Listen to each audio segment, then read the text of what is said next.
Do you remember that one? I do. Raj, another very special. Did you ever think we'd get to the point where we're doing two very special I didn't. events? I didn't. I mean, with the events that have unfolded this week, I did not know any of this was going to happen. Especially starting off Monday, I didn't think anything like this was going to happen. But what a wild 48 hours it has been, and is not 48 hours. I think I posted earlier. It's been years since they've been retired. So, well, what do you mean 48 hours? I don't know. It's still a tough pill to swallow, but we got a coach, Herb. We got a coach. Yeah, you see at the bottom, it was almost you. So let's cover this. How close were you to being the coach? I don't want to reveal all of the details, but I was, for the people maybe can't see whatever, I was really, really close. Very, very close. Okay. All right. So you got we'll go these in reverse order. Roll Tide, even in Mike. How are you doing? The Alpha. Hey. Shout out to Mike. Shout out to Lady Alpha. And shout out to Kat. And we'll end with this one. How you feeling? I don't know. So first off, just having a coach, fine. And it's sad that in this era, the man gets off the plane and we're already telling him who he needs to call and who he needs to keep on the team. Right. It's crazy. Shout out to the fans, man, who went out to the airport to greet him, make this man feel loved. He's already got. I mean, I already give him kudos. Yeah, for taking the job. Yes, because I didn't want to take the job after Saban. That's bro, you getting fired in 3 years. That's what I've been joking about. I think that's what everybody was pondering. Like even all the people who were actually up for the job, they're like, had it just been another coach, they probably would have jumped towards the opportunity. But it's like, man, you're following after the GOAT. Like you have, these are shoes that can't really, you can't fill these shoes. You just have to do the best job you can. Yeah. So DeBoer, the GOAT, DeBoer. Yes, I'm with that. I've been practicing saying his name. I still feel like it's wrong. So if we have to give him a nickname, Herb. I think if he wins enough games next year, we could just call him. What about DeBoer? No, it sounds too much like Dabo. Yeah, that's true. And there is a Debo. If you ever say Debo, I'm gonna be like Samuel every single time. Let's think about this for Tuesday's episode. Why don't you come up with your list of nicknames? I'll come up with a list of nicknames too. Okay, and that's for the fans out here too. So we'll put out maybe a poll too. What's the coach's nickname? Yes. Might just call him Good Luck. So Monday in the national championship, now Alabama's head coach. Yeah, I mean. He walked off the field Monday. He's probably upset. Yeah. He's probably thinking about losing Penix and stuff and how do they retool and rebuild for the next year. Then like the rest of us, on Wednesday, he sees the retirement. He's like, oh, man, that came out of – hey, why is my phone ringing? Yeah, I was going to ask you, like, once Nick Saban retired, I wonder when his phone started blowing. Like, when did he kind of catch wind that maybe he was going to be a prospect for the position? Well, how do you think that turned out? What was it? So – on our show on Wednesday, and that's just by Wednesday night, so we're talking 4 or 5 hours after the retirement has been announced. Yeah. He was already suggesting, I think Randy was one of maybe the first people to post it on there. He was. And we got the text from Randy. They called it and had a couple other people who had mentioned him. So he was on the short list of people. So I know there are people out there saying, oh, your first and second choice went away. No, I think Lanning was in the mix and then him. I don't think that and it's funny, all these people sending out hype videos like, hey, I'm staying. That's great. When Norvell sent one out, I was like, I didn't even realize you were a candidate. So I didn't. I mean, Norvell's a good coach, but I didn't think he was really high on the list anyway. So I didn't expect him to come. And then in the middle of that, the NCAA gave them some sanctions, which if you're getting sanctioned in the NIL era, that's just NCAA was just bored and have nothing to do. Yeah. When I saw that, I was like, yeah, come on, guys. And then Dabo put one out. I'm like, Dabo, you were the only candidate that everyone said no. Yeah. So, and this is kind of what we're hearing too as well, is that was always a thing and that he was always in the mix too as well. So, So I'm good with it. Herb and I really did know. We were just going off a lot of rumors, what we were seeing on social media, things of that nature. And I felt like there was always two lists. There was a realistic list, and then there was the second list was just a bunch of names like Lane Kiffin, Kirby, all these other people that just were out there. And it's like, you hear people say, if we throw enough money at Kirby, I was like, even if Kirby's not worried about money. No. He's going into next season Probably going to be ranked number 1. Definitely going to make it to the playoffs. He's got everything he needs right there. There's no need for him to leave. I think right now, if you're Kirby, you're working on trying to poach some of these Bama players and say, hey, why don't you come over here to Athens? Which is what people are working. Right. And that's it. Kirby's building his own legacy. He's building his own legacy. I said, I wish him well. I wish him well. Yep. What's the first 2 that people are talking about? Exactly. Yes. Let's he's got to try and keep, I guess, Bond and Downs. So those are the 2 names that you're hearing are pretty much gone. Bond seems like he's going to one of the Texas schools, and Downs going to Ohio State. That's what it seems like. So is that official, or is it just what we're like if you've got money and you're betting on it, that's where you would put your money right now on what it is. But I mean, having an offensive head coach in there, you see what. Did you just get no? I was saying I think Ohio State is really loading up for next year, though. Yeah, well, they have to. Man, Michigan it's bad right now. Ohio State. Yep. Ryan Williams is already liking the tweet, so people are already putting that out about if he's going to recommit after getting an offensive head coach. Yep. The articles are already coming out. This will be good for Milroe. A guy who could fully unlock him. So, you wonder what it means for Tommy Rees, though. Yeah, I don't know. Is his position secure? Well, how does that work? And he was just there for 1 year and came really, really close to making it to the national championship. So after 1 year, so I think Tommy Rees and both Kevin still had a pretty successful year. If you ask me, this is going to be interesting. I don't know. He got to fire. He's got to figure out what he's doing staff wise. He's got to keep. I mean, can you imagine hitting the ground like he's like, it's Friday. Do I get the weekend off? Oh no, I don't will get the weekend off. Regarding coordinators, since we're talking about that, I will say if he carries his offense that he had from Washington here, as far as passing the ball, I'm fine with that. I am perfectly fine with that. I've been an advocate for that. I even spoke about that pretty much throughout last season on the podcast, that we just need to throw the ball more in order to get some more points on the board. So I'm cool with that. Yep. The question is Milroe wait, are you cool like that, or are you cool with that? I'm both. I'm cool like that. I'm cool with it. So the question is Milroe going to be his guy to do that? From what we saw last year, I don't know if Milroe can throw for 300 yards a game. And obviously we have Ty Simpson. There's Julian coming in. We've got Lonergan. It just depends. We'll see what he wants to do. We'll see what type of offense he wants to implement, and we'll go from there. And as you even mentioned, we're going to have another QB battle in the spring until we play Western Kentucky for game 1. We'll have a QB battle. So yeah, kind of like this year. So. Yeah, I'm okay. Everybody will get a fair check. Yep. And see, I agree with that. I don't think Kirby. So people kept asking me about Sark. He's like, "Do you think we have enough money?" I was like, "We don't have Texas money. Why would he leave at this point?" So Sark has no reason to leave. And Kirby, Dabo, Norville. That's what I agree. I don't think they were ever candidates, specifically Dabo, but I don't think Norville was a target. So. Yeah, if you're Sark, you just beat Bama in Tuscaloosa, and then you came about a touchdown away from going to natty yourself. So you're like right there, and you got Ewers coming back. So you're good. You've got something built there. Yep. So Lanning, DeBoer, and then maybe Kiffin. I want to hear, and I think maybe we'll put this out on Tuesday. I want to hear from the Kiffin folks. Specifically what you liked and how close do you think it ever was that Kiffin would be offered and that kind of thing. So I like to hear from the Kiffin folks a little bit more. So this is the name I didn't even know, but the first person in Texas to me was Ahoda. Shout out to Ahoda. Just mentioning how much he will help with recruiting. So, which is what looking forward to. I mean, that's definitely what you need, especially coming to the SEC, because right now Kirby might kind of still own that position right now in the SEC. So we definitely need some help. And of course, with Texas and OU coming over, Texas is a hotbed for recruiting. So we'll need as much help as we can get.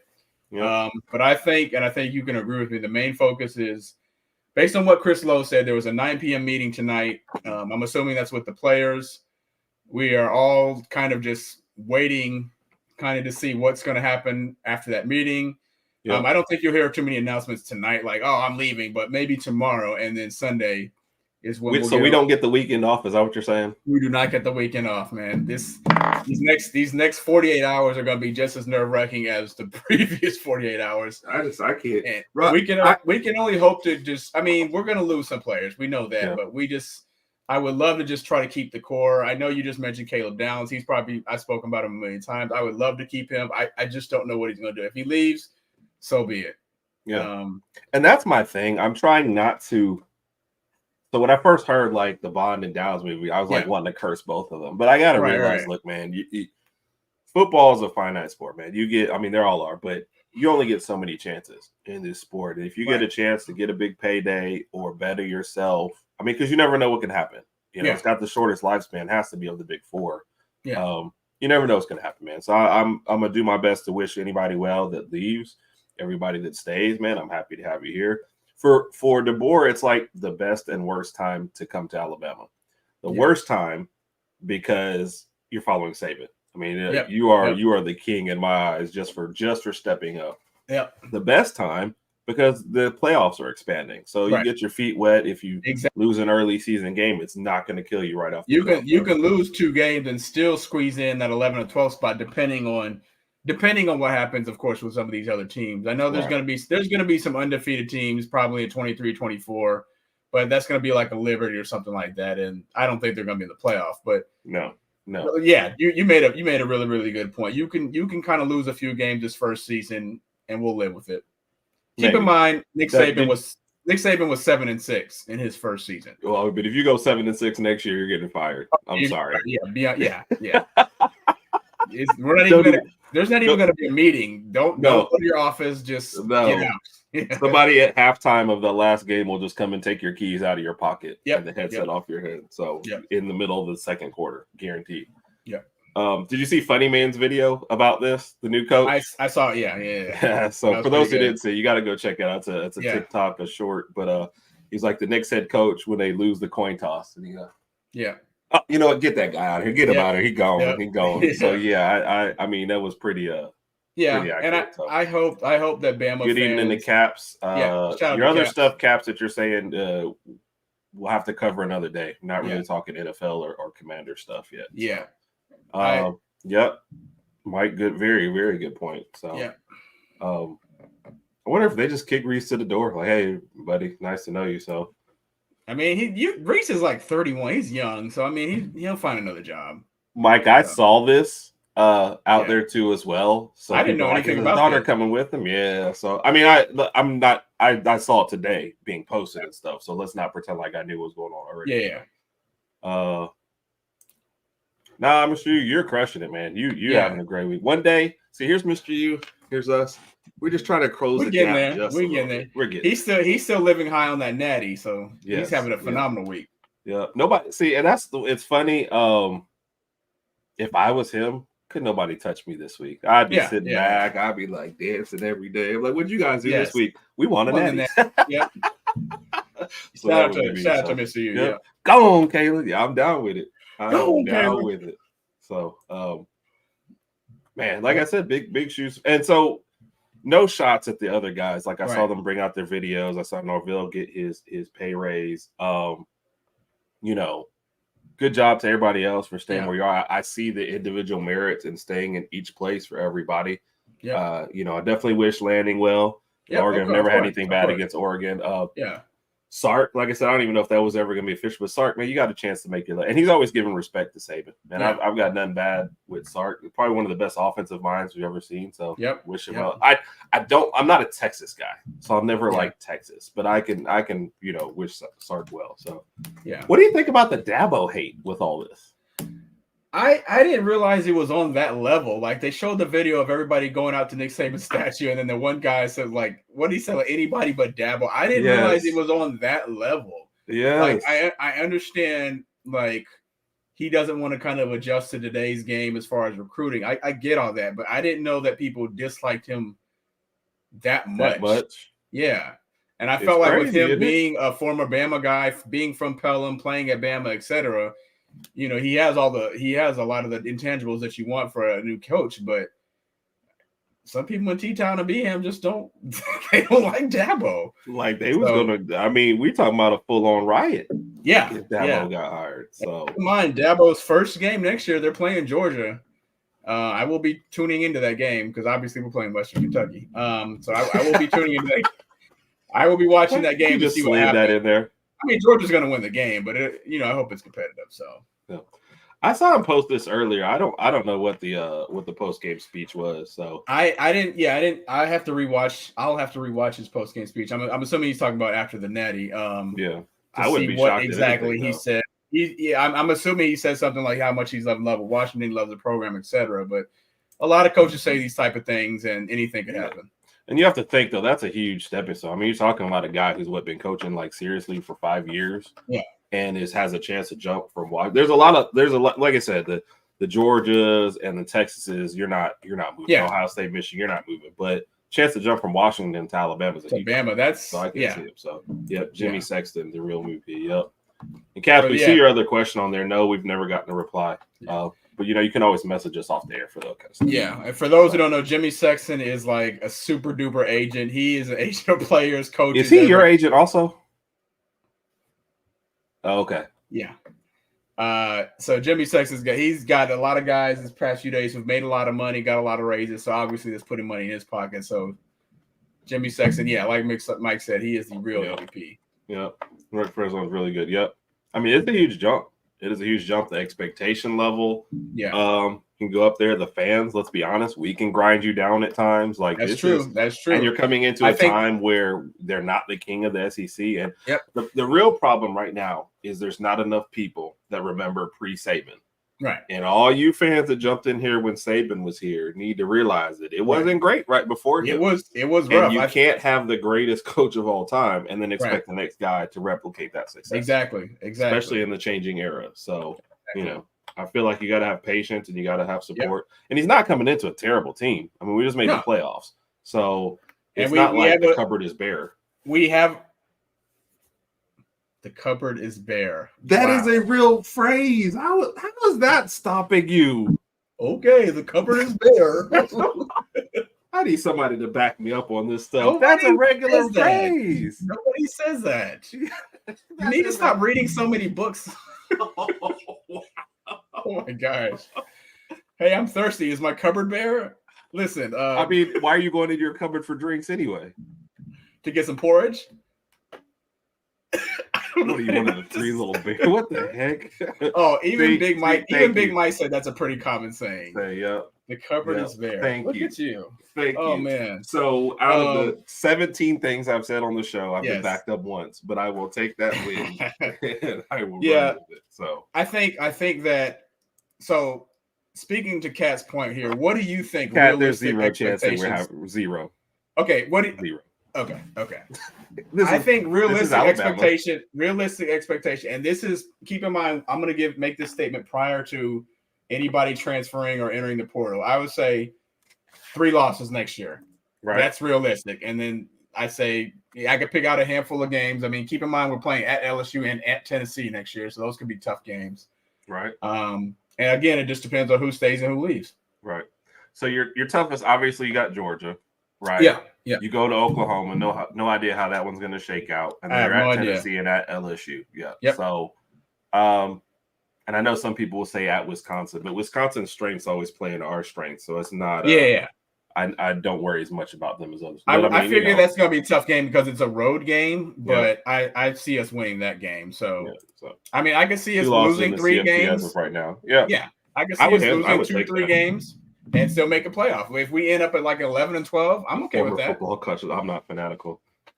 Let me tell you about us and what's made us fanatics.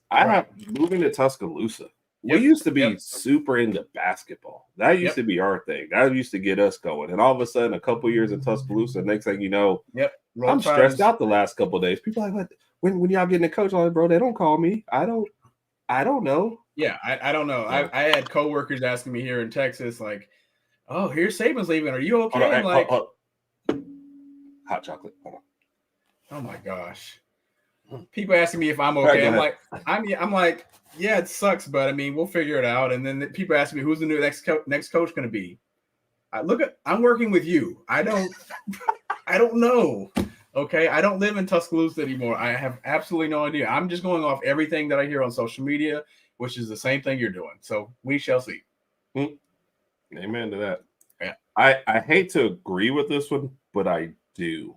You could just tell Well, I guess I see what she's saying with the playoff. I was thinking with the changing NIL too and stuff as well. I think I'm thinking with the expansion though. That's what she's referring to. Yeah. No, I mean that's a good point. So he's got a great shot here. Like I said, the talent is there. As long as he doesn't squander it, he'll be fine.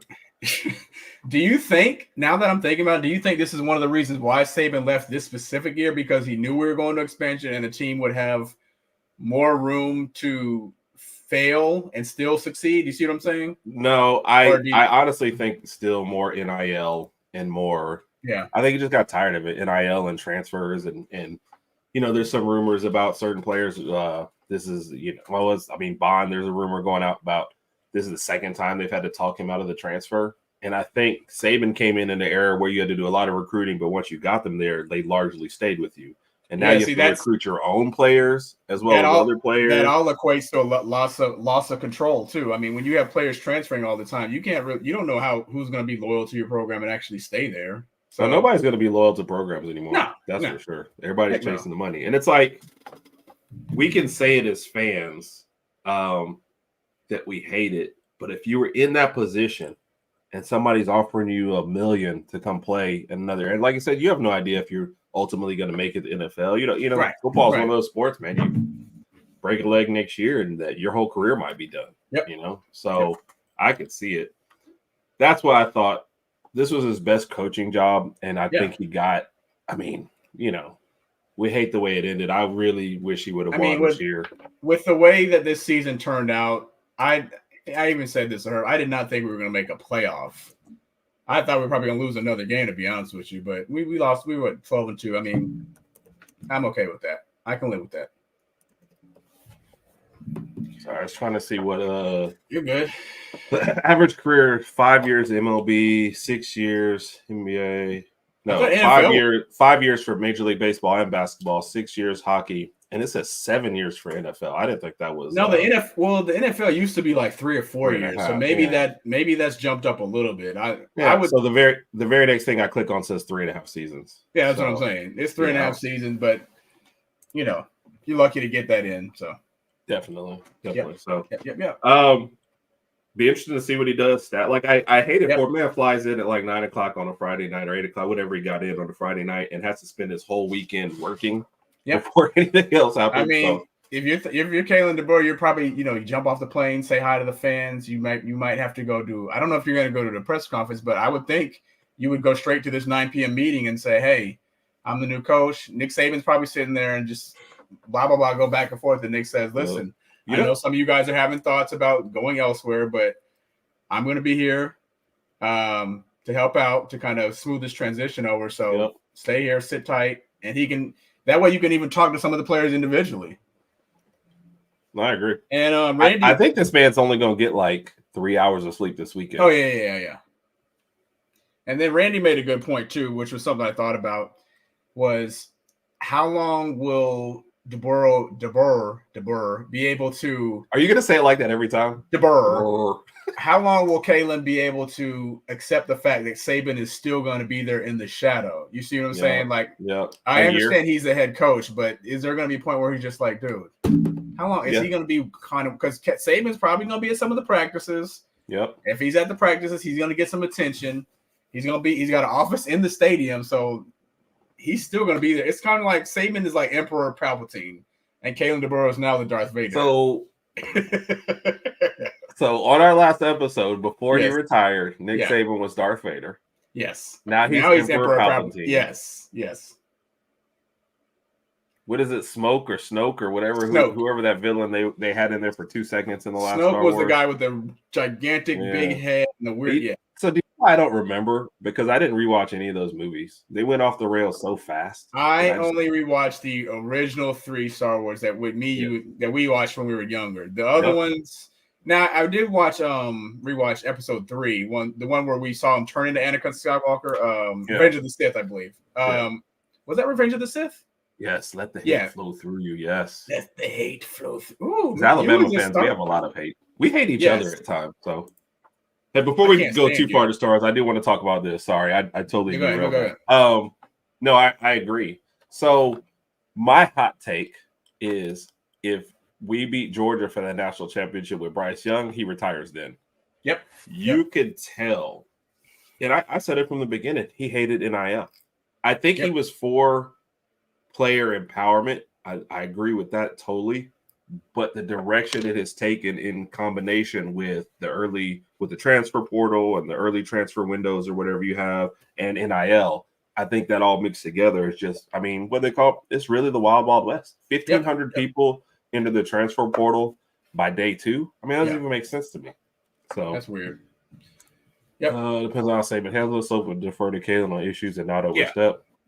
Maybe, but we'll see. I'm looking forward to the first time Miss Terry comes out there and tells them what to do. Like, and Caitlin's gonna be like, "Yes, ma'am," and he's gonna be like, "You know what? We're going back to Washington. I can't take this." Speaking of Washington, I'm kind of interested to see which Washington players follow him. 5 people have transferred as of tonight. I think just entered the portal. Yeah. Okay, I'll double check that when we jump off. I was joking with Herb earlier. I wish Romeo and Dunze would stay another year and follow him to Bama, but he's a first-round draft pick, so he ain't coming back. Yeah. So that's a good insight into this. I hope not. I really hope not. You know. Yeah. And honestly, like you said, one of your points earlier would help him navigate those waters. So I hope that's how this all turns out. So and he's a bigger man than me. I would probably be like pretending to like it, but behind his back, I'd be like plotting his demise. So I'd be talking about him to my wife, like, "Oh, I can't stand him." So there's a reason why the long list of reasons why they didn't hire me as coach. That's another one. Yeah, so I could have done very well. So, well, Roger, we're getting to that point about the same amount of time we spent on the last one. Thanks everybody again. Any last minute comments we'll post up there, but thanks everybody again. Appreciate y'all tuning in. It's hilarious. You know what tonight was going to be? We were going to do some NFL picks, right? And then we hired a coach. So you can tell we're our first passion and we're our first love. So we'll get you a video out maybe tomorrow. We'll see how that goes. Man, you gotta be patient. Gotta be patient over these next, not even just 48 hours, maybe in a week, 2 weeks, just to see what happens. Yeah, right. This is Alabama. When if Downs and Bond do leave, like everybody says, they're gonna blame him somehow. He's gonna. I'm hoping that Bond got here. I'm hoping Bond rethinks it and comes back because he will be our leading receiver next year. Yeah, and but Ryan Williams also does rethink it and come back. I mean, but I also think there's some lesser known names in there that we just didn't get to see enough of because we didn't throw the ball enough and we didn't have a great. I agree. I agree 1,000%. So I think if you're looking at this, I think Black, who was underutilized. I hope he said. I think he can be one of the better tight ends in the country next year if you give him the ball enough. So. I mean, I think there's a hidden element to this with Sayin coming in and Simpson, man. Like, as much as we love Milroe, it's it's an open competition, man. And it is going to be open competition, and DeBoer, Kalen's going to want to throw the ball. So love you too, man. Always appreciate you, man. Coach, catch Mr. U on all over the place. But Monday mornings and Wednesday mornings, 2 different shows. 8 a.m. I would say p.m. 8 a.m. Central, 9 a.m. Eastern, as well as several other shows, and definitely go to his YouTube. It's more than sports with this guy, so it's great stuff all the time. We always appreciate your support. Thank you for tuning in. Kat. We know we're keeping everybody up late. And Kat didn't give out any more of her phone number, so I think they blew her up last time. Gosh. So she's not that. So, and Mike's going to stay on. So there's a controversy here. What's that? Has Mike surpassed Bob? I didn't want to get into that tonight. Okay. Yeah, let me. Sorry. Sensitive subject. Mike and I will have to discuss that individually, and then we'll let you know how it goes. Yeah. Okay. But Mike if you do hear some answers, Mike, definitely let us know, man. Yeah. Appreciate everybody. Thank you. We do love when we throw these little live events together when you guys give us support like this. Yep. So, to the new coach, man, welcome. Raj and I will be patient. We can't guarantee anybody else will. So we got your back, coach. Yep. And everybody else, have a good night. And as always, roll Tide. Roll Tide. Oh, that's a good one to end on. Love you too. Roll Tide.